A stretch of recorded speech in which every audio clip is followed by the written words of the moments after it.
చిన్నపిల్లల్లో షిగెల్లా అనే బ్యాక్టీరియా వల్ల కలిగే డయేరియాకు టీకాను అభివృద్ధి చేసేందుకు భారత్ బయోటెక్ ముందుకొచ్చింది.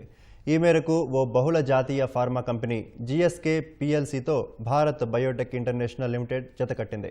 ప్రపంచవ్యాప్తంగా షిగెల్లా డయేరియాకు ఇప్పటివరకు లైసెన్స్ పొందిన వ్యాక్సిన్ లేకపోవడంతో జీఎస్కే సంస్థ వ్యాక్సిన్ క్యాండిడేట్ని రూపొందించింది. షిగెల్లా బ్యాక్టీరియా బాహ్య మెంబ్రేన్ల ద్వారా రోగ నిరోధక వ్యవస్థలోకి యాంటీజెన్ని పంపించడమే ఈ వ్యాక్సిన్లోని సాంకేతిక ప్రత్యేకత.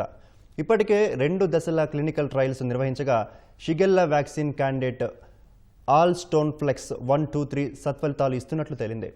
అభివృద్ధి చెందుతున్న దేశాల్లోని చిన్నారుల్లో ఎక్కువగా ఈ తరహా డయేరియా లక్షణాలు కనిపిస్తున్నట్లు పలు గణాంకాలు చెబుతున్నాయి.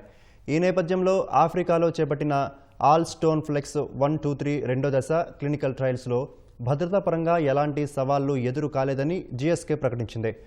3వ దశ క్లినికల్ ట్రయల్స్ని భారత్ బయోటెక్ ఆధ్వర్యంలో నిర్వహించనున్నారు. 3వ దశ ట్రయల్స్ పూర్తయిన తర్వాత అవసరమైన అనుమతులు తీసుకొని భారత్ బయోటెక్ పూర్తి స్థాయిలో వ్యాక్సిన్ ఉత్పత్తి చేయనుంది. అత్యాధునిక టీకాను ఆవిష్కరించడానికి తాము సిద్ధంగా ఉన్నామని Bharat Biotech international executive chairman doctor Krishna ఎల్లా తెలిపారు. తద్వారా అభివృద్ధి చెందుతున్న దేశాల్లో చిన్నపిల్లల ప్రాణాలు కాపాడగలమని పేర్కొన్నారు.